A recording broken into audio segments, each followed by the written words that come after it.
Berapa banyak orang-orang yang excited ketika datang ke dalam rumah Tuhan? Saya mau lihat tangan-tangannya. Haleluya. Dan saya percaya kita semua di sini bukan cuma sekedar mengikuti ibadah, tapi juga saya mau katakan bahwa Anda bukan hanya melihat tim worship team atau usher atau siapapun yang bertugas, tapi saya percaya setiap orang yang datang ke dalam rumah Tuhan adalah orang-orang yang melayani. Melayani siapa? Melayani Raja di atas segala raja, katakan amin. Ketika Anda menyembah, ketika Anda memuji Tuhan dengan sepenuh hatimu, itu adalah waktu di mana engkau mempersembahkan, engkau melayani Dia Raja di atas segala raja. Amin.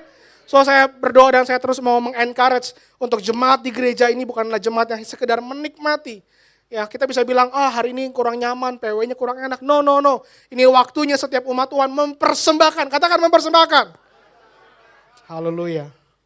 Hari ini saya akan membagi firman dengan judul Extravagant Worship. Mungkin buat beberapa orang ada yang bertanya, kenapa extravagant? Bukan itu seperti sebuah yang terkesan mewah, pemborosan, yang kayaknya gimana luar biasa. Tapi inilah yang kita mau belajar hari ini. Bagaimana kita bisa menjadi the extravagant worshiper. Orang-orang yang penyembah-penyembah yang menyembah tidak dengan biasa-biasa. Kita mau lihat dulu ayatnya pertama dalam Lukas pasal yang ke-7, ayat 36 sampai 47. Saya berharap semua jemaat bisa mengikuti, membaca. Ya, coba bilang kiri kanan jangan ada yang bengong.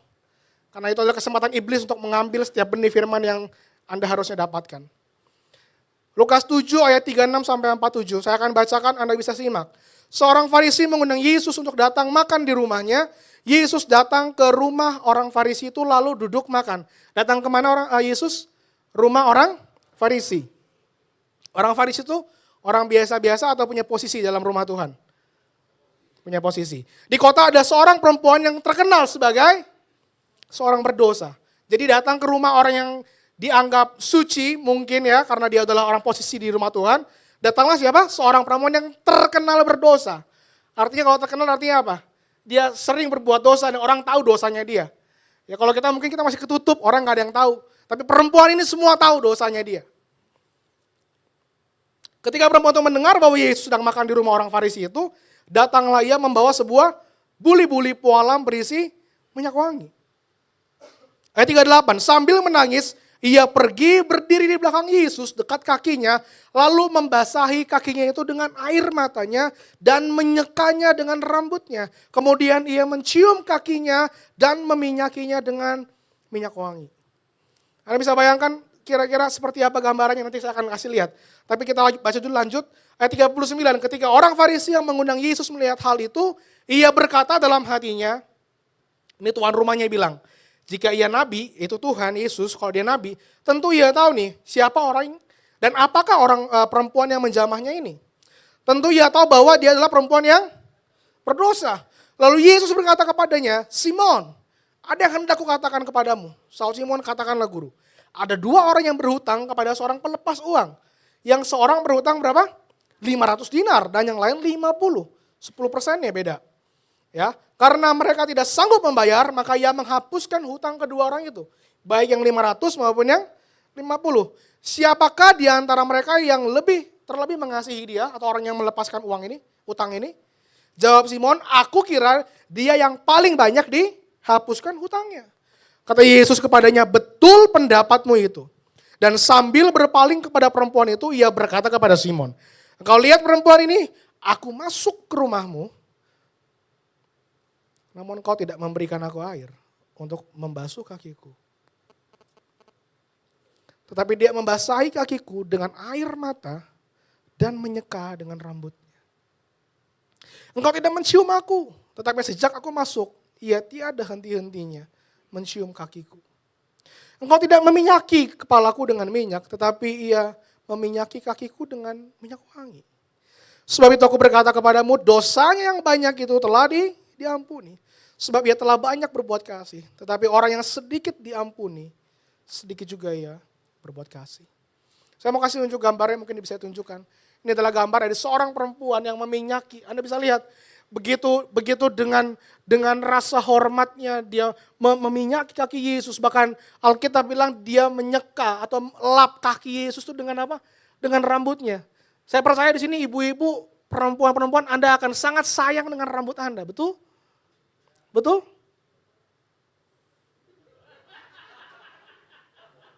Coba lihat istri-istrinya yang sering ke salon. Anda berani menghabiskan uang bahkan jutaan untuk rambut Anda, betul? Tapi Anda lihat perempuan ini. Kaki Yesus yang berdebu. Kaki Yesus yang kotor. Dia lap dengan rambutnya yang mahal itu. Bahkan dikatakan dengan air mata. Bahkan dengan minyak yang mahal. Dia pecahkan untuk meminyaki kaki Yesus. That's the extravagant worship. Penyembahan yang dianggap orang sepertinya kebodohan. Tapi kenapa? Karena dia bisa menghargai the presence of God. Yesus bilang sama Simon, hey, lu itu Farisi, tahu banyak. Tapi waktu aku datang, kamu gak kasih aku apa-apa loh. Kamu gak kasih aku air untuk bersihin kaki. Engkau gak cium aku, engkau gak kasih aku minyak. Sedangkan perempuan ini, engkau bilang dia paling berdosa, yes. Tapi Alkitab bilang dia telah melakukan sesuatu yang baik di hadapan Tuhan. Itulah penyembahan yang Tuhan nantikan di hari-hari ini. Worship is a verb. Coba bilang verb. Verb itu kalau bahasa Inggris apa artinya? Kata kerja. Worship itu bukan sebagai sebuah, kita ini bukan objeknya worship. Tapi we are the worshiper. Kita yang melakukan penyembahan itu. Maka worship is a verb defined as with great or extravagant respect, honor, and devotion. That's the worship.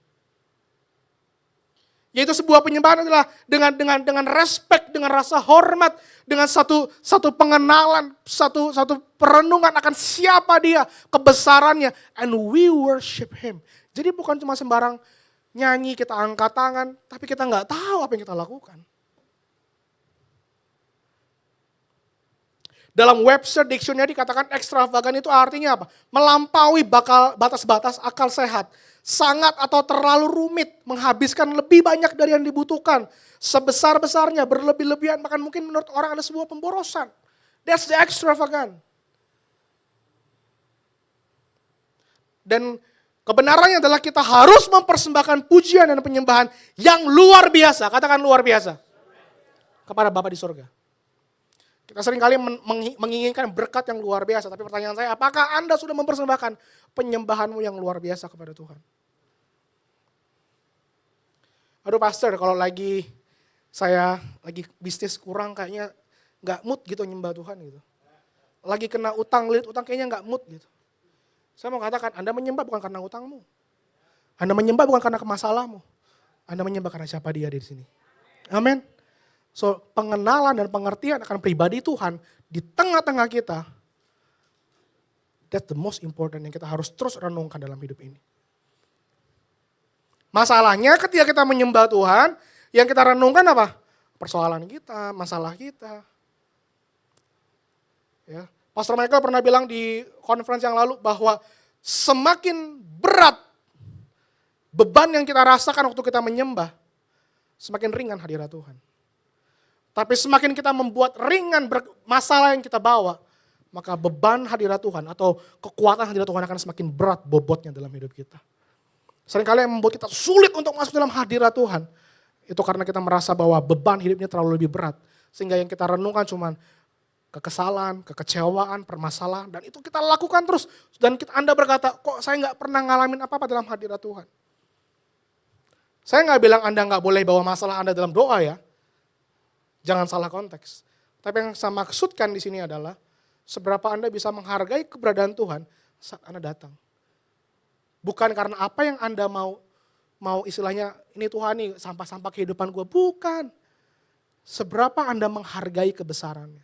Dan itu yang dilakukan oleh si perempuan itu.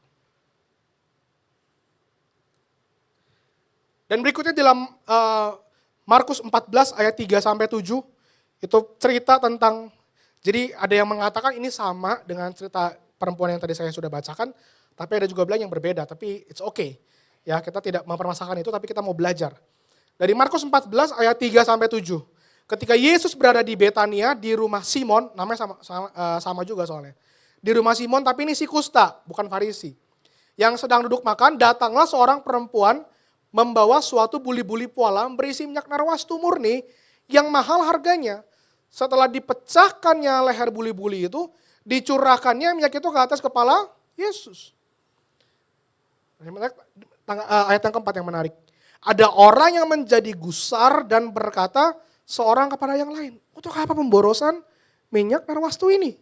Sebab minyak ini dapat dijual 300 dinar lebih dan uangnya dapat diberikan kepada orang-orang miskin. Lalu mereka memarahi perempuan itu. Tapi Yesus bilang apa? Biarkanlah dia, mengapa kamu menyusahkan dia? Ia telah melakukan suatu perbuatan yang baik kepadaku. Karena apa? Orang-orang miskin selalu ada padamu dan kamu dapat menolong mereka. Kapan aja kamu bisa lakukan itu. Bila mana kamu menghendakinya. Tetapi aku tidak akan selalu bersama-sama dengan kamu. Di dalam Amplified Bible Markus 14 ayat 6 dikatakan, but Jesus said, let her alone, why are you bothering her and causing trouble? She has done a good and beautiful thing to me. Dan Tuhan bilang, ngapain kamu gangguin dia? Dia sedang berusaha memberikan yang baik dan yang indah bagiku. Satu orang berkata bahwa apa? Untuk apa pemborosan minyak ini minyak yang mahal? Dan Anda tahu bahwa minyak yang mahal ini biasanya di zaman itu diberikan oleh seorang perempuan untuk meminyaki calon pasangannya. Tapi dia berani pecahkan itu karena dia tahu ini yang terbaik buat aku. Dia lakukan itu untuk Tuhan. Buat orang itu ekstravagan itu pemborosan. Tapi Tuhan bilang jangan ganggu. Karena dia sedang memberikan yang terbaik. Dan melakukan yang indah buat hidup aku. Nah, saya mau bilang Bapak Ibu. Kalau ketika Anda mempunyai anak, Anda punya istri, Anda punya suami. Ketika mereka sedang on fire untuk Tuhan. Jangan pernah ganggu dia ketika mereka sedang memberikan yang terbaik untuk Tuhan. Halo. Ngapain sih kamu ke gereja mulu? Capek bobong ongkos. Sometimes kita harus sacrifice. Because we know kita sedang melakukan yang terbaik untuk Tuhan. 10 hari kita doa puasa. Pastor capek tiap hari ke gereja, pulang kerja emang pastor gak tahu. Tuhan tahu gak Anda capek? Kalau pastor Leo bilang apa? Tapi Tuhan gak mau tahu. Karena justru dalam hadirat Tuhan, engkau akan dapat sebuah kepuasan baru. Amin. Ada pola pikir, ada dimensi yang berbeda yang seringkali kita nggak bisa dalami kalau kita nggak masuk dalam hadirat Tuhan. Buat orang-orang itu yang dilakukan oleh perempuan ini suatu pemborosan, mereka nggak ngerti. Tapi buat perempuan ini dan buat Yesus, ini yang Yesus inginkan. The extravagant worship. Sesuatu yang buat orang pemborosan, tapi itu adalah sesuatu yang terbaik. Amin. Dan Tuhan sangat disukakan dengan apa yang dilakukan oleh perempuan ini. Ada satu quotes yang saya tiba-tiba dapat ketika saya merenungkan ini. Seseorang yang tidak mengerti bagaimana ia harus memberi yang terbaik, akan terus mempertanyakan orang lain yang sedang memberikan yang terbaik. Saya ulang. Seseorang yang tidak mengerti bagaimana ia harus memberi yang terbaik, maka dia kerjanya akan apa? Mempertanyakan orang lain yang memberikan yang terbaik. Salah satu orang yang dicatat di Alkitab yang ngomong ini adalah Yudas Iskariot. Yang ngomong pemborosan. Orang-orang yang tidak mengerti bagaimana bisa memberi yang terbaik untuk Tuhan. Karena dia nggak ngerti itu, akhirnya ketika dia lihat ada orang yang melakukan yang terbaik untuk Tuhan, dia akan mempertanyakan. Dan dia akan bikin noise. Dan saya berharap kita dalam rumah Tuhan di gereja ini tidak ada yang mempertanyakan. Halo? Atas apa yang Tuhan sudah kerjakan. Kalau Tuhan sedang membakar kehidupan anak-anak kita, orang tua, istri, suami. Lakukan bareng-bareng, tanya, kok kamu bisa begitu? Aku juga mau. Jangan malah kita mempertanyakan. Karena Anda akan menjadi seperti orang-orang ini yang Yesus bilang mengganggu.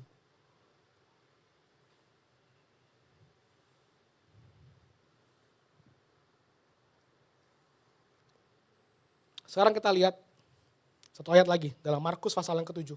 Saya akan baca beberapa perikop-perikop untuk kita bisa mengerti. Markus 7 ayat 24 sampai 30. Lalu Yesus berangkat dari situ dan pergi ke daerah Tirus. Ia masuk ke sebuah rumah dan tidak mau bahwa ada orang yang mengetahuinya. Tetapi kedatangannya tidak dapat dirahasiakan. Malah seorang ibu yang anak perempuan yang kerasukan roh jahat, segera mendengar tentang dia, lalu datang dan tersungkur di depan kakinya. Kalau di dalam versi lain, di Alkitab yang lain dikatakan dia menyembah Yesus. Lalu perempuan itu adalah seorang Yunani bangsa Siro-Fenisia. Ia memohon kepada Yesus untuk apa? Mengusir setan itu dari anaknya. Lalu Yesus berkata kepadanya, biarlah anak-anak kenyang dulu. Wow, dia datang udah tersungkur mau menyembah Yesus. Tapi yang Yesus ngomong kesannya serem banget. Biarlah anak-anak kenyang dulu sebab tidak patut mengambil roti yang disediakan bagi anak-anak dan melemparkannya kepada anjing. Anda bisa bayangin ya kalau Anda ketemu Yesus lagi butuh pertolongan, Tuhan jawabnya kayak gitu. Sakit hati gak? Wah, gue dikatain anjing. Tapi kalau Anda baca di dalam Alkitab, di dalam literasinya dikatakan bahwa orang-orang Yahudi zaman itu memanggil orang-orang non-Yahudi, Yunani, itu memang seperti anjing. Seperti anjing. Jadi bukan kayak lagi ngatain gitu. Karena mereka orang kafir. Tapi yang menarik, ketika perempuan ini mendengar apa yang dikatakan oleh Yesus, dia gak kecewa dan dia gak tinggalin Yesus. Tapi perempuan itu menjawab apa? Benar Tuhan, tapi anjing yang di bawah meja juga makan apa? Remah-remah yang jatuhin oleh anak-anak. Maka kata Yesus kepada perempuan itu, karena kata-katamu itu pergilah sekarang, sebab setan itu sudah keluar dari anakmu. Perempuan itu pulang ke rumahnya dan lalu didapatinya anak itu berbaring di tempat tidur, sedang setan itu sudah keluar. Anda bisa melihat ketika perempuan ini datang kepada Yesus, tapi dia punya respon yang benar. Dia tidak lagi menganggap apa yang menjadi identitas dirinya atau harga diri yang penting. Dia merendahkan diri di hadapan Tuhan. Apa yang terjadi? Mujizat terjadi. Dia bilang, anjing di bawah pun dapat remah-remah. Tuhan, sedikit aja apa yang kau kerjakan, aku percaya akan terjadi buat anakku. Sedikit aja. Remah-remah pun gak apa-apa Tuhan. Apa yang terjadi? Mujizat terjadi. It's about the posture of your heart. Salah satu sikap penting dalam sebuah penyembahan adalah kerendahan hati. Artinya apa? Tidak menganggap harga dirimu sebagai hal yang terpenting. Tapi Anda melihat keberadaan Tuhan jauh lebih penting dan lebih besar dari apa yang ada dalam diri kita.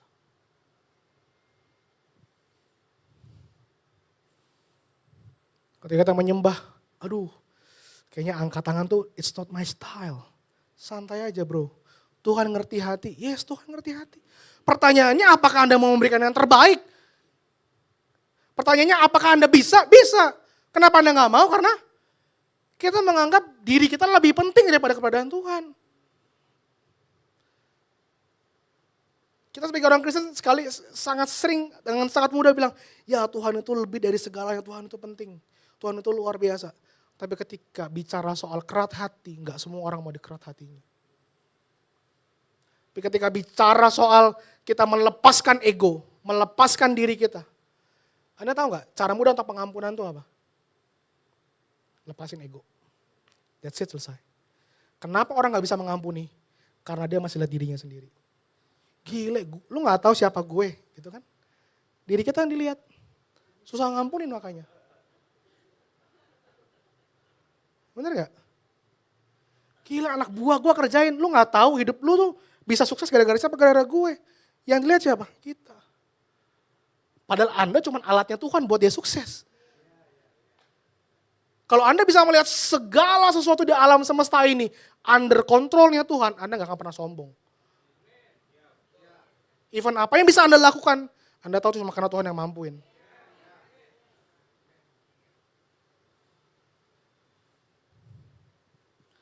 Iman kepada Tuhan adalah kunci untuk kita bisa mengalami realitas sorga.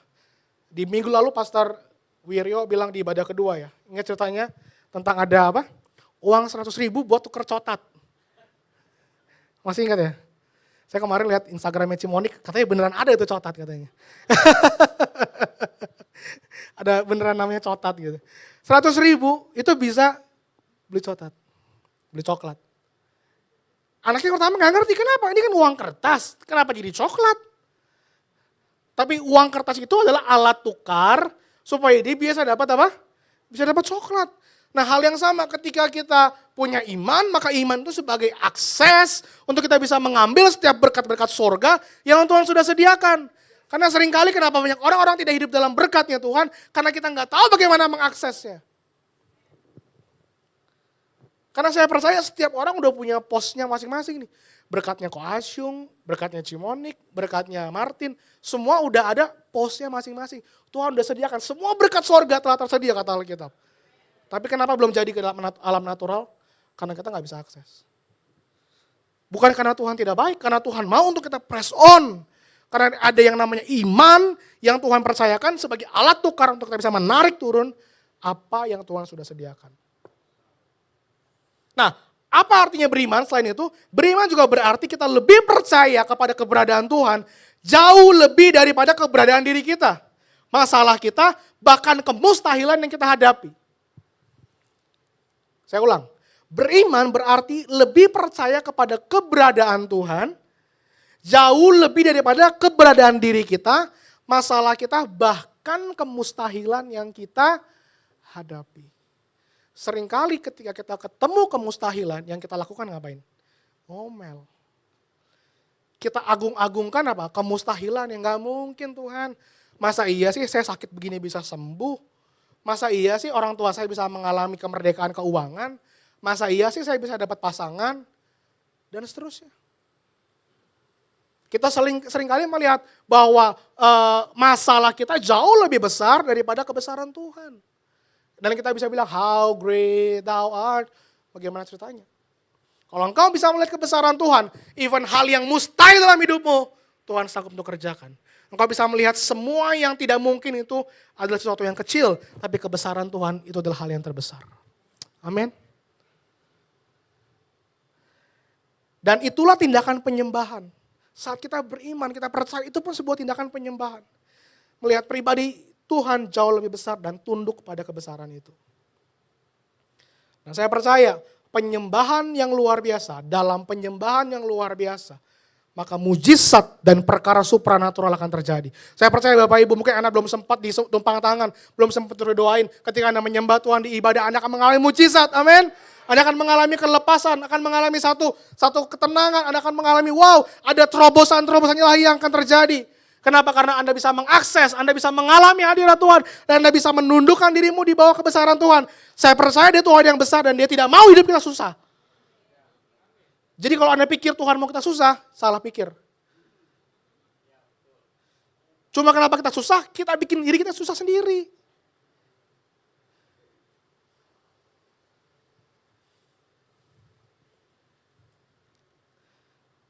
Salah satu kata yang mewakili penyembahan itu adalah proskuneo.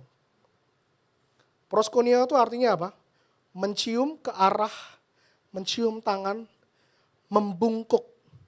Bahkan kata proskuneo digambarkan seperti seekor anjing yang sedang mencium tangan tuannya. Dia tahu dia cuma seekor anjing. Tadi kayak perempuan Sirofenisia. Dia cuma seekor anjing dan dia tahu tuannya begitu hebat, begitu besar, begitu dahsyat. That's the proskuneo, penyembahan. Anda mesti melepaskan semua kebesaranmu ketika engkau menyembah Tuhan. Dan ketika saya merenungkan ini, ada beberapa contoh-contoh ya, Anda bisa melihat ada perempuan yang ketahuan habis berzina, terus ketemu sama Tuhan, dia tidak ditimpuk batu tapi dikasih pengampunan. Lalu juga Anda pernah dengar cerita ada perempuan 12 tahun pendarahan. Ingat ya? Dan dia berkata apa? Kalau aku cuma bisa jamah ujung jubahnya, aku pasti sembuh, dan kesembuhan terjadi. Dan juga Anda bisa lihat di sini ada perempuan yang menyeka kaki Yesus dan memberikan minyak wangi dan seterusnya. Dan ketika saya renungkan kemarin, Tuhan, kenapa nih semua perempuan? Kenapa nggak ada cowok? Ya kan? Kok nggak cowok gitu ya? Kebanyakan tuh perempuan. Dan ketika saya renungkan, tiba-tiba Tuhan ingetin, pup. Kenapa Tuhan memberikan contoh sebagian besar adalah perempuan? Karena perempuan mewakili gereja sebagai mempelai wanita. Dan saya percaya di hari-hari ini, kita mungkin seperti mempelai wanita, seperti wanita yang mengalami pendarahan 12 tahun. Tapi ketika kita mengejar si mempelai pria, yaitu laki-laki yang punya kuasa itu, maka mujizat terjadi. Ketika kita menjadi seperti perempuan yang meminyaki kaki Yesus, itu menjadi sesuatu yang indah buat Yesus. Dia disenangkan. Saya percaya juga untuk seperti perempuan yang di sumur Yakub, yang dia nggak disukai sama orang-orang sampai dia harus ke sumur jam 12, saya percaya itu juga akan terjadi. Terobosan, terjadi perubahan dalam kehidupan, bahkan dia menjadi revivalist buat Samaria saat itu. Dan kita sebagai gereja Tuhan lagi dipersiapkan untuk hal itu. Amin. Kita sebagai mempelai wanita, Tuhan sedang siapkan mempelai yang kudus yang berkenan kepada Tuhan. Yang siap mengalami semua akses supranatural.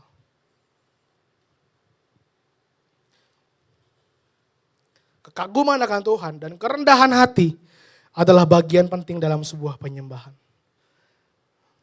Coba sekarang sebuah pertanyaan buat Anda renungkan. Apakah Anda bisa melihat kebesaran dan keindahan Tuhan? Can you see? Wahyu pasal 4 ayat 1 sampai 11. Kemudian daripada itu aku melihat sesungguhnya sebuah pintu terbuka di sorga.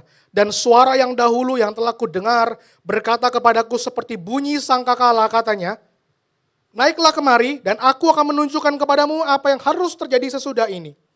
Segera aku dikuasai oleh Roh dan lihatlah sebuah tahta terdiri di sorga dan di tahta itu duduk seorang. S-nya besar, seorang.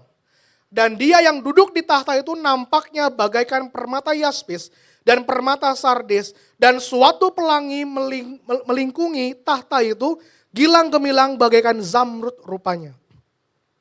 Dan sekeliling tahta itu ada 24 tahta, dan di tahta-tahta itu duduk 24 tua-tua yang memakai pakaian putih dan mahkota emas di kepala mereka. Dan dari tahta itu keluar kilat dan bunyi guru yang menderu. Dan 7 obor menyala-nyala di hadapan tahta itu, itulah ketujuh roh Allah. Dan di hadapan tahta itu ada lautan kaca bagikan kristal. Di tengah-tengah tahta itu dan di sekelilingnya ada 4 makhluk. Sorry, tiba-tiba. Oke, lanjut. Dan keempat itu, dan ada pun makhluk yang pertama seperti ayat 6 ya. Dan di hadapan tahta itu ada lautan kaca bagaikan kristal. Di tengah-tengah tahta itu dan di sekelilingnya ada 4 makhluk penuh dengan mata.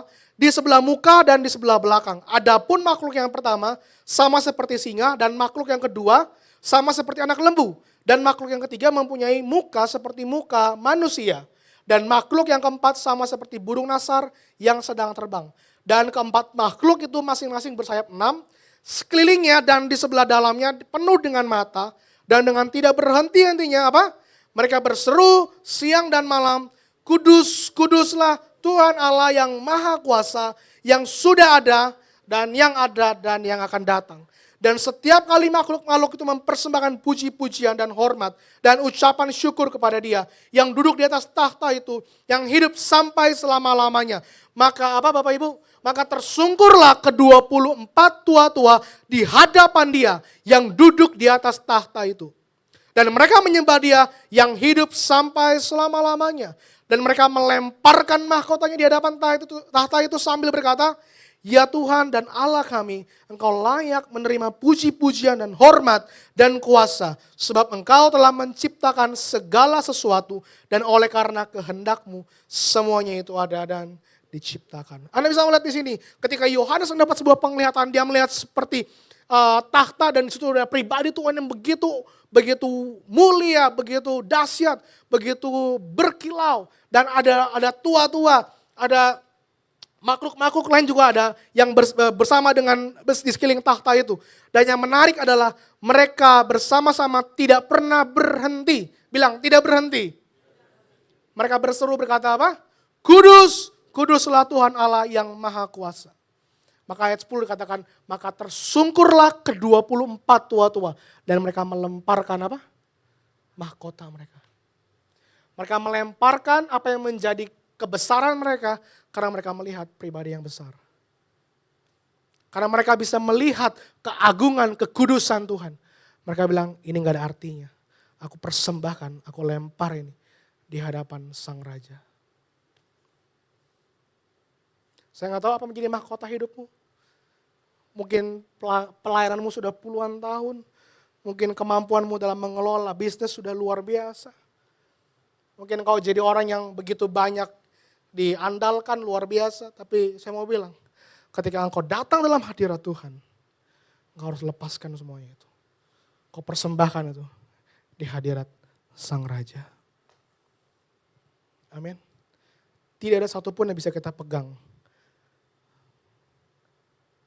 Tidak ada satupun yang bisa kita pertahankan ketika kita ada dalam hadirat Tuhan.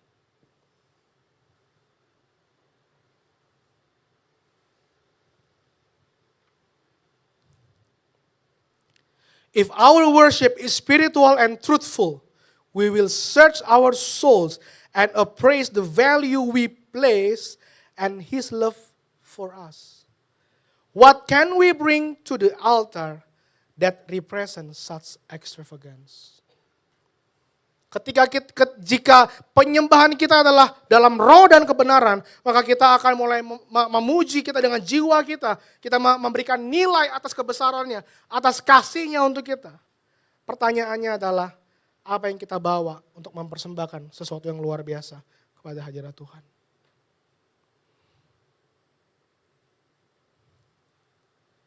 Apa yang kita bawa?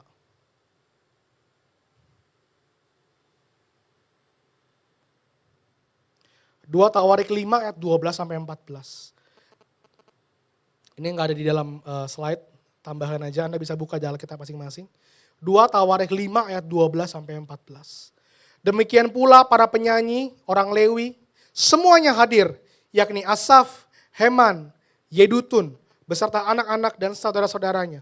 Mereka berdiri di sebelah timur mezbah, berpakaian lenan halus dan dengan ceracap, gambus dan kecapinya, bersama-sama 120 imam peniup nafiri. Lalu para peniup nafiri dan para penyanyi itu serentak memperdengarkan paduan suaranya untuk menyanyikan puji-pujian dan syukur kepada Tuhan. Mereka menyaringkan suara dengan nafiri, ceracap dan alat-alat musik sambil memuji Tuhan dengan ucapan, sebab Ia baik, bahwasannya untuk selama-lamanya kasih setianya. Pada waktu itu, rumah itu yakni rumah Tuhan dipenuhi dengan awan. Sehingga imam-imam itu tidak tahan berdiri untuk menyelenggarakan kebaktian oleh karena awan itu. Sebab kemuliaan Tuhan memenuhi rumah itu. Berapa banyak yang mau kemuliaan Tuhan, awan Tuhan memenuhi rumah ini? Amin. Alkitab berkata, kalau dulu yang mempersembahkan ini adalah para imam-imam. Di perjanjian baru dikatakan bahwa kamulah bangsa yang kudus, umat kepunyaan Allah dan imamat yang rajani. Jadi siapa yang sekarang harus mempersembahkan itu? Siapa? Anda dan saya. Bahkan dikatakan ketika mereka mau datang dalam hadirat Tuhan, mereka harus apa? Berpakaian lenan halus. Mereka bersama-sama meniupkan nafiri. Bahkan dikatakan mereka menyaringkan suara. Cuma bilang menyaringkan. Artinya apa? Enggak ada yang cuma haleluya, puji Tuhan. Enggak ada. Haleluya. Amin.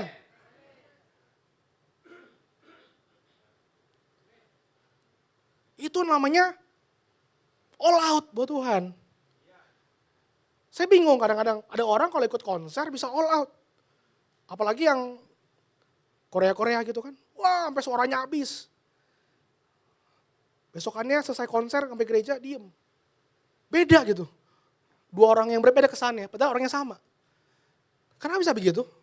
Pernah pikir gak kenapa bisa begitu? Karena nilai yang kita berikan beda.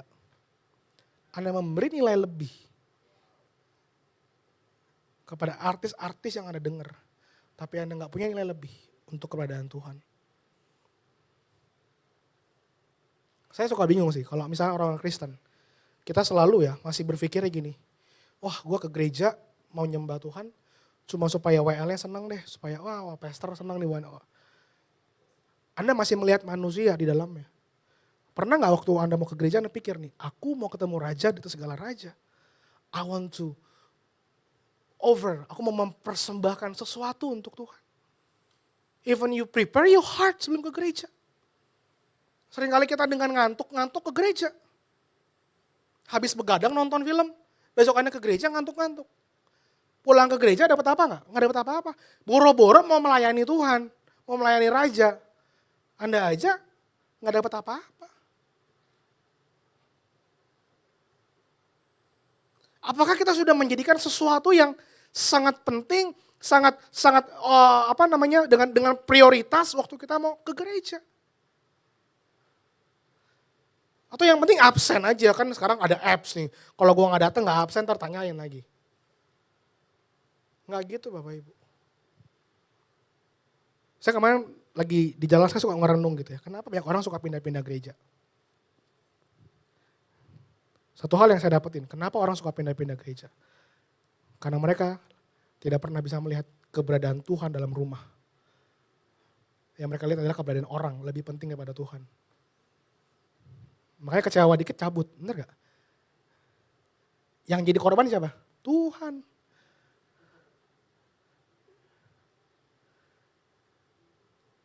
Lagi gak suka sama pastornya, gak usah lo, gak usah ikut komsel. Yang rugi siapa? Diri Anda sendiri.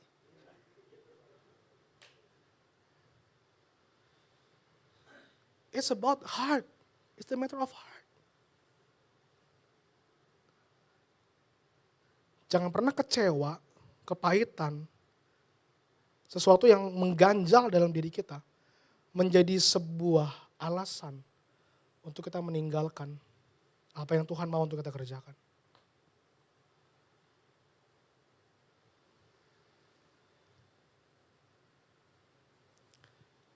Extravagant worship is not achieved by taking shortcuts. Penyembahan yang luar biasa tidak bisa didapatkan dengan jalan pintas. Kita harus memberi yang terbaik dari apa yang telah Tuhan berikan atas hidup kita. Menyembah Allah adalah Anda berbicara dengan Tuhan, Anda menyembah dan menundukkan diri. Menyembah kepada Tuhan adalah suatu kata kerja di mana Anda memandang dengan rasa hormat, penghargaan atau kesetiaan yang luar biasa yang Tuhan sudah kerjakan atas hidup kita. Saya kemarin lagi ngerenung, tiba-tiba Tuhan ingetin gini, seringkali gereja Tuhan sangat memurahkan yang namanya pengorbanan dan kasih karunia Yesus. Kita pikir gini, ya udahlah kita nyembah, Tuhan juga ngerti kok, Tuhan juga tahu hati saya kok. Kan udah kasih karunia, udah gak usah kayak zaman imam-imam lah, yang mesti menguduskan diri, yang harus pakai baju yang bagus. Enggak, sekarang udah zamannya kasih karunia, santai aja bro. Saya mau bilang, kasih karunia Tuhan tidak membuat kita menjadi asal-asalan untuk datang ke rumah Tuhan. Tidak asal-asalan untuk kita menghampiri hadirat Tuhan. Kasih karunia Tuhan justru menolong Anda, yang Anda tadinya gak bisa masuk dalam ruang Maha Kudus. Kini Anda bisa mengakses ruang Maha Kudus. Halo, bukan untuk kita jadi asal-asalan. Sekarang Anda punya akses, jangan dimain-main aksesnya dong. Dipakai yang betul. Dan Anda tahu zaman dulu imam-imam masuk ruang Maha Kudus, itu kalau mereka nggak kudus mati. Mesti pakai kerincingan kan, dikasih rantai.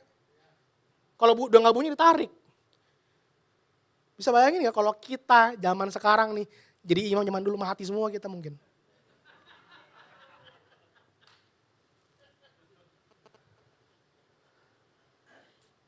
Makanya orang-orang zaman di Israel itu mereka cukup deh gue sampai di pelataran jaga main aman aja udah. Tuh keturunan Lewi aja yang masuk, besar Lewi itu. Yang masuk dalam hadirat Tuhan. Yang lain apa? Udah di pelataran aja. Dosa ya udah tinggal persembahin. Enggak, sekarang ada akses yang lebih. Anda bisa masuk dalam ruang Maha Kudus untuk mengakses hadirat Tuhan. Jangan pernah main-main dengan itu. Amin. Haleluya. Nah, penyembahan yang sejati melibatkan seluruh komponen keberadaan kita. Ada 3 komponen, yaitu roh, jiwa, dan tubuh. Yang pertama saya akan bahas dari roh. Yohanes pasal yang keempat ayat 23 sampai 24. Tetapi saatnya akan datang dan sudah tiba sekarang bahwa apa? Penyembah-penyembah benar akan menyembah Bapa dalam roh dan kebenaran. Sebab Bapa menghendaki penyembah-penyembah yang demikian.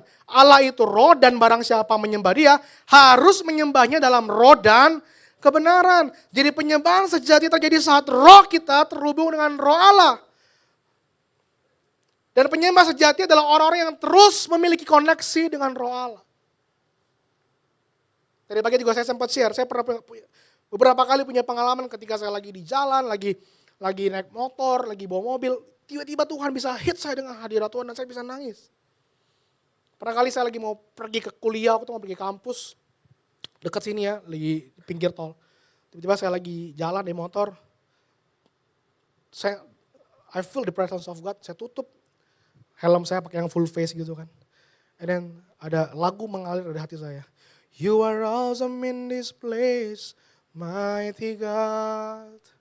You are awesome in this place, Abba Father. Dan saya nangis itu, bukan nangis karena meratapi masalah, enggak kan. I can feel the presence of God, so strong. Even sebelum saya pergi sampai kampus, I feel the presence of God. Kalau Anda mau menjalani hidup penuh dengan kemenangan setiap hari, pastikan every day of your life, you experience the presence of God. Amen. Before you go to work, before you go to school, minta Tuhan, Tuhan, I open my heart, please, aku mengalami hadirat Tuhan. Dan saya percaya Tuhan itu gak pernah menyembunyikan dirinya ketika engkau membuka hidupmu. Di kantor kena marah sama bos, kena omel-omel, kita gak akan sakit hati. Kenapa? Hadirat Tuhan sudah memenuhi hidup kita. Jadi roh harus terbangun dalam kehidupan kita. Yang kedua, jiwa. Mazmur 103 ayat 1 sampai 5. Mazmur 103 ayat 1 sampai 5. Dari Daud, pujilah Tuhan hai jiwaku. Pujilah namanya yang kudus hai segenap batinku. Pujilah Tuhan hai jiwaku dan janganlah melupakan segala kebaikannya. Ini perkataan profetik karena ini zamannya masih zaman perjanjian lama. Tapi dia sudah memberikan pernyataan ini. Dia yang mengampuni segala kesalahanmu, yang menyembuhkan segala penyakitmu, dia yang menebus hidupmu dari lubang kubur, yang memahkotai engkau dengan kasih setia dan rahmat, dia yang memuaskan hasratmu dengan kebaikan, sehingga masa mudamu menjadi baru seperti pada burung raja wali. Saya percaya jiwa itu ada 3 komponen. Pikiran, perasaan, dan kehendak. Itu ada di dalam jiwa kita. Nah, oleh karena itu betapa pentingnya jiwa kita ini harus dipenuhi dengan apa? Dengan perenungan akan kebaikan Tuhan. Maka dia bilang, pujilah Tuhan, hai jiwaku, jangan lupakan segala kebaikannya. Jadi yang renungkan, yang Tuhan ajar untuk kita belajar untuk merenungkan itu bukan masalah. Tapi renungin kebaikan Tuhan. Bagaimana dia pernah menolong kita, bagaimana dia melepaskan kita, dan bagaimana dia sudah menebus hidup kita. Itu jauh lebih mahal daripada semua penyelesaian utangmu.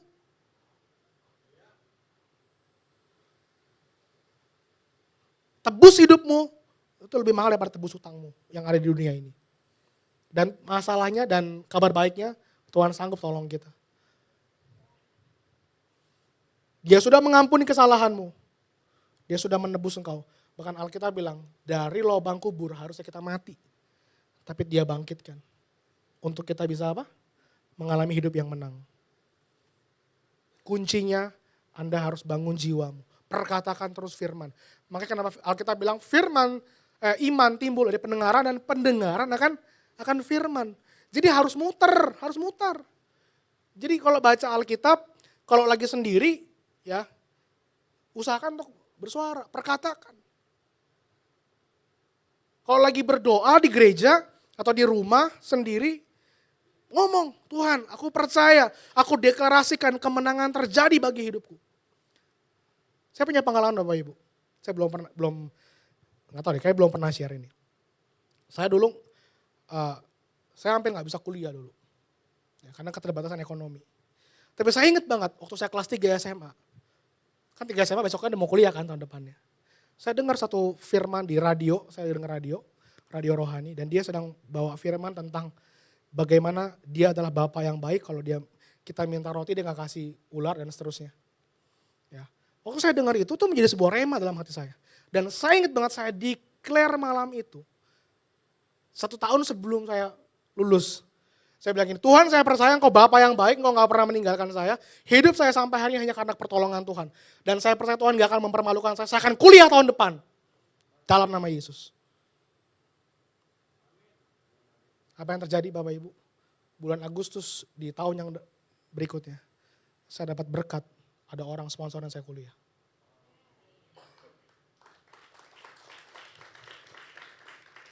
Bahkan Tuhan tolong saya melalui gereja, saya di sekolah, saya bisa ambil sampai S2. It's not about me. Waktu saya wisuda S1, saya nangis. Saya bilang, Tuhan kalau bukan Tuhan saya gak bisa kayak gini. Bahkan di pertengahan jalan, saya gak bisa selesaiin ceritanya, tapi di pertengahan jalan saya kuliah, tiba-tiba orang yang sponsorin saya stop loh. Saya nangis. Tuhan kalau Tuhan suruh saya kuliah, kenapa suruh stop tengah jalan? Bikin malu. Malu gak? Malu lah. Sama teman-teman, lu kemana? Kan biasa ada di kelas gitu kan. Tiba-tiba gak ada di kelas. Pasti kan di chat. Malu saya. Tapi waktu itu hari Minggu Pastor Leo bahas firman yang bukan judulnya. Ada satu kata, yaitu Ebenezer. Kalau Tuhan sudah tolong sampai hari ini, dia akan tolong untuk berikutnya. Dan saya declare lagi Bapak Ibu. Saya bilang Tuhan saya percaya kalau Tuhan sudah tolong saya sekarang. Saya percaya Tuhan akan tolong sampai ke depan. Anda tahu saya bisa lulus 7 semester, 3,5 tahun saya selesai kuliah. Tidak ada yang ngulang. Waktu saya wisuda, saya juga sekarang kalau tanya dari mana tuh bayar uang wisuda, saya nggak tahu, lupa. Saya bisa bayar uang ujian skripsi, saya bayar nggak pernah nunggak lagi. Wow. Maka saya mau bilang, perkatakan. Jiwa kita harus mendengar setiap kebaikan Tuhan, kebesaran Tuhan, dan deklarasikan setiap hari. Amin. Kalau lagi banyak utang, deklarasikan. Tuhan aku percaya Engkau yang sanggup untuk melepaskan. Tuhan Engkau yang sanggup untuk menyelesaikan semuanya. Tolong aku Tuhan. Dan yang ketiga, tubuh. Roma 12 ayat 1. Karena itu saudara-saudara demi kemurahan Allah, aku menasehatkan kamu. Supaya kamu mempersembahkan tubuhmu sebagai apa? Persembahan yang hidup, yang kudus, dan yang berkenan kepada Allah. Itu adalah ibadahmu yang sejati. Dalam NIV dikatakan, therefore I urge you brother and sister in view of God's mercy to offer your bodies as a living sacrifice, holy and pleasing to God. This is your true and proper worship. Jadi kalau nyembah Tuhan itu jangan pegang bangku terus kayak dalam hati katanya gitu. Gak ada kayak gitu. Anda harus menyembah Tuhan dengan seluruh keberadaan tubuhmu. Angkat tangan, kau bisa bersujud, kau bisa melompat. Pernah gak ada ayat yang bilang ini? Pujilah Tuhan dalam hatimu. Ada gak? Ada yang pernah baca kalau kasih tahu saya? Gak pernah ya? Selalu dibilang pujilah Tuhan tuh dengan perkataan. Bahkan Daud waktu dia melihat tabu Tuhan dikembalikan, dia nari-nari sampai telanjang. Bukan karena dia melakukan hal yang tidak senonoh, bukan. Tapi begitu dia sangat menghargai, wow ini bilang gue gak ada apa-apa dalam hadirat Tuhan. Terus ada istrinya kan, Mikal ngapain? Ketawain dia, masa raja kayak gitu. Apa yang terjadi? Mandul. Jangan pernah ngetawain orang lagi ngalamin hadirat Tuhan.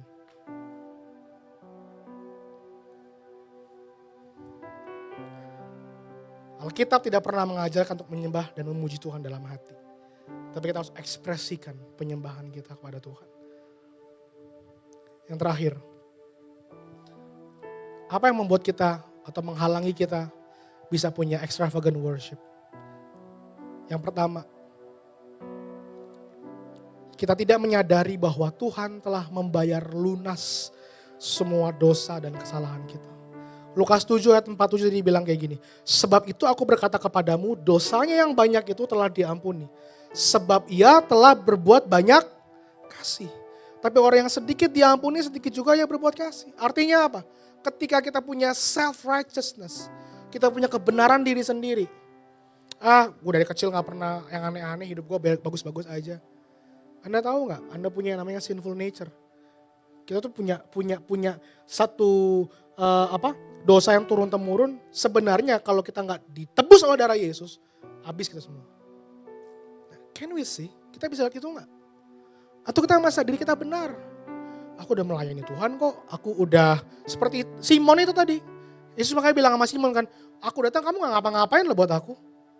Tapi perempuan ini karena dia tahu dia berdosa dan dia tahu dia diampuni, dia mau memberikan yang terbaik dari hidupnya.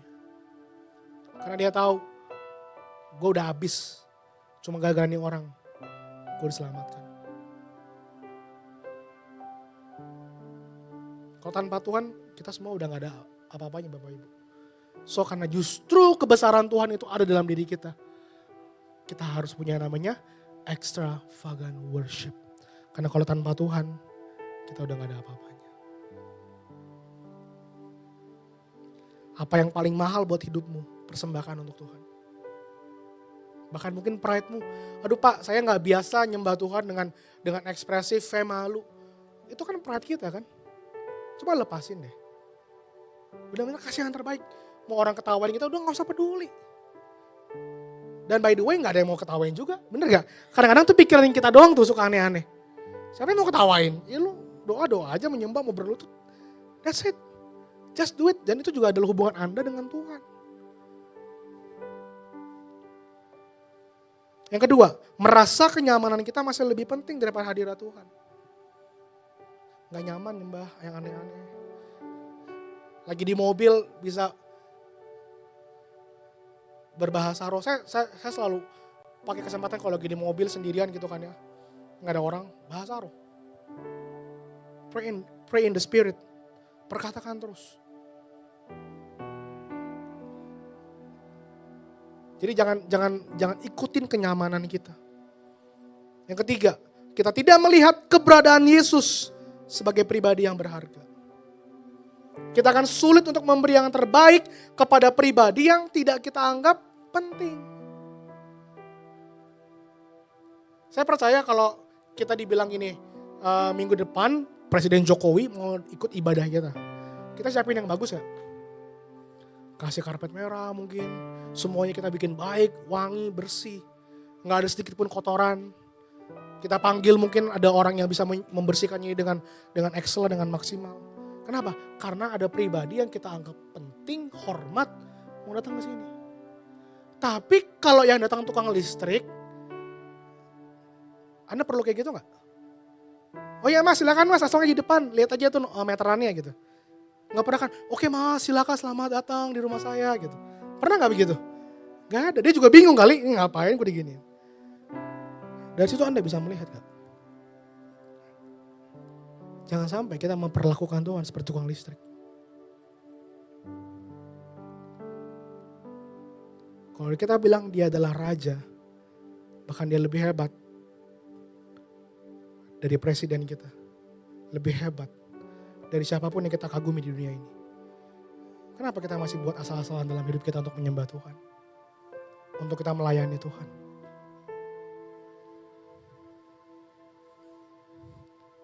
Keintiman yang tulus adalah sesuatu yang sangat pribadi. Dan waktu Anda yang paling indah dengan pribadi yang kita kasihi, bukanlah momen-momen di depan umum. Waktu pribadi kita dengan Tuhan, di mana kita hanya berdua dengan Tuhan, itu adalah waktu yang harus dihormati. Kalau Anda mau menjadi extravagant worshiper, Anda harus punya yang namanya apa? Waktu yang intim sama Tuhan setiap hari. Just you and Him. And worship Him. Perkatakan bahwa engkau mengasihi Dia, menghormati Dia, menghargai Dia.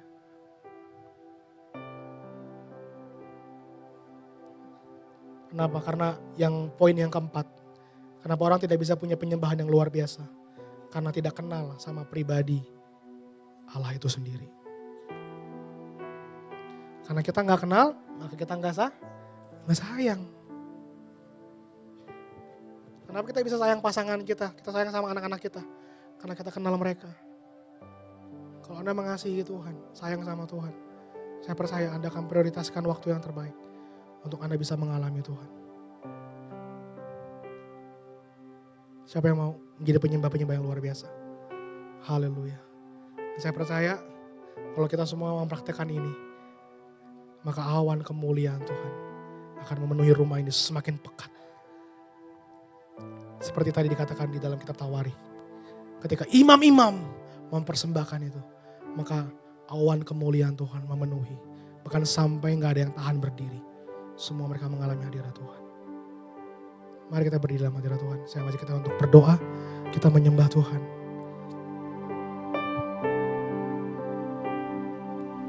Mari ekspresikan penyembahan.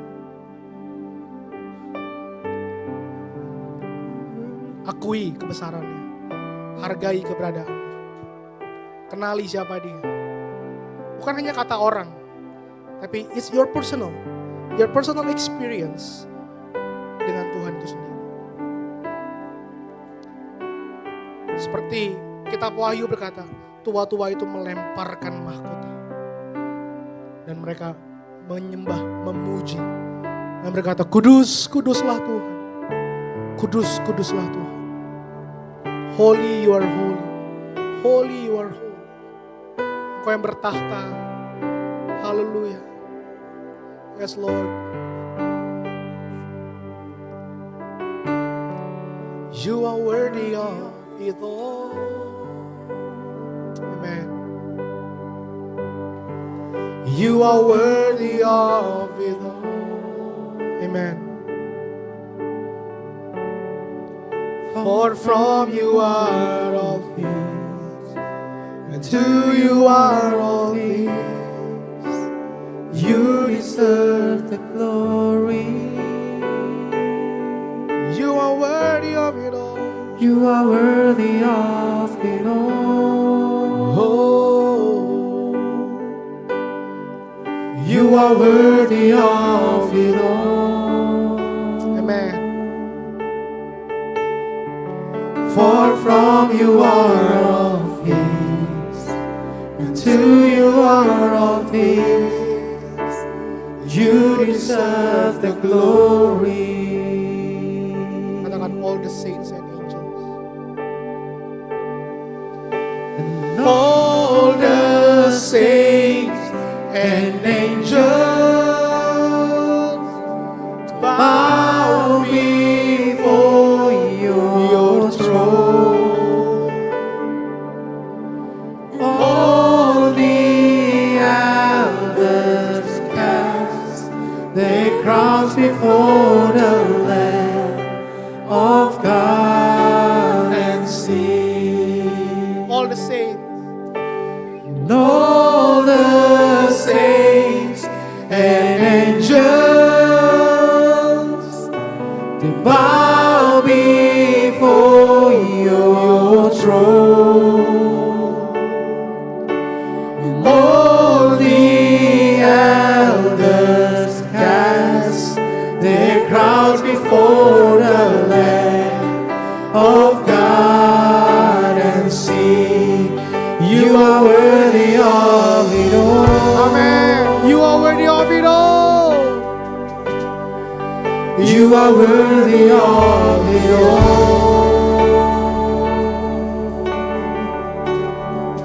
For from you are all things, and to you are all things. You deserve the glory. You are worthy of it all. You are worthy of it all. You are worthy of it all. You are worthy of it all. For from you are all things. For from you are all things. Yes, Lord. And to you are all things. You deserve the glory. Oh, you are worthy. You are worthy of it all. Hallelujah. Woo. You are worthy of it all. For from you are all things. For from you are all Amen. things, and to you are all things. You deserve the glory. You are worthy of it You are all. worthy of it all. You are worthy of it all. Come on. For from you are all things, Yes. and to you are all things. You deserve the glory. Day and night. Day and night, night and day, let incense arise. Day and night, night and day, let incense arise.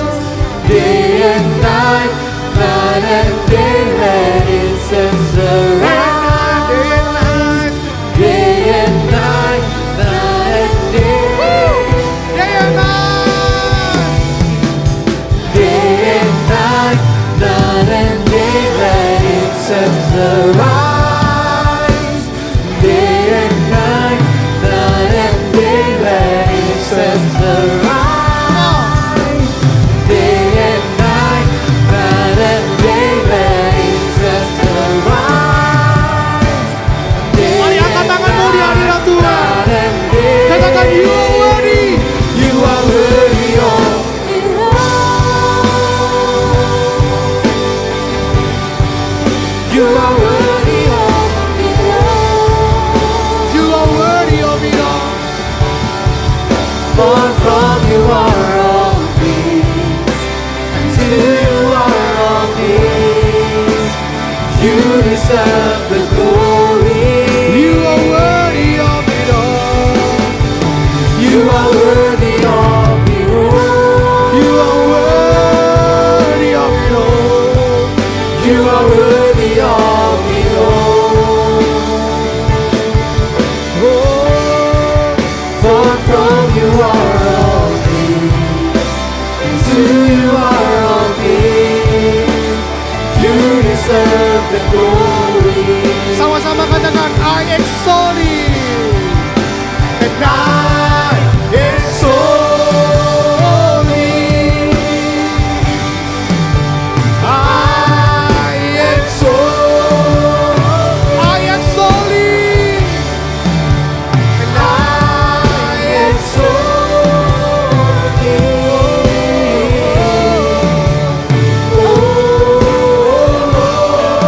I exalt thee. I exalt thee. I exalt thee. I exalt thee. I exalt thee.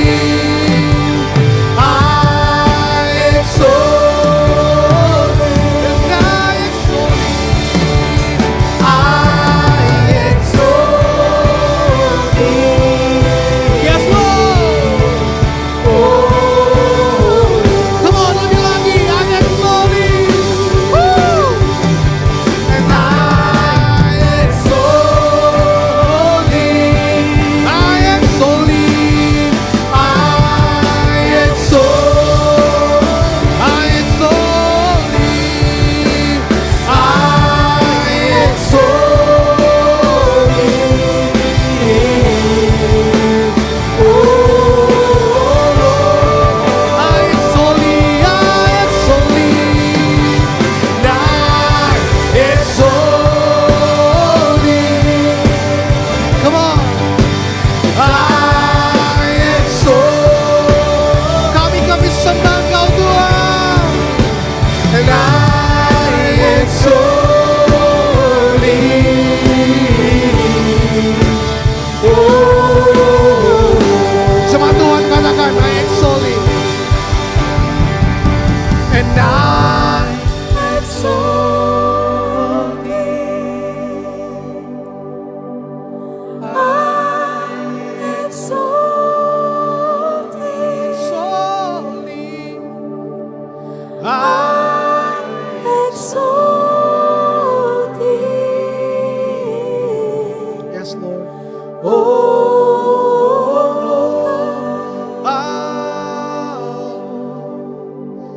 I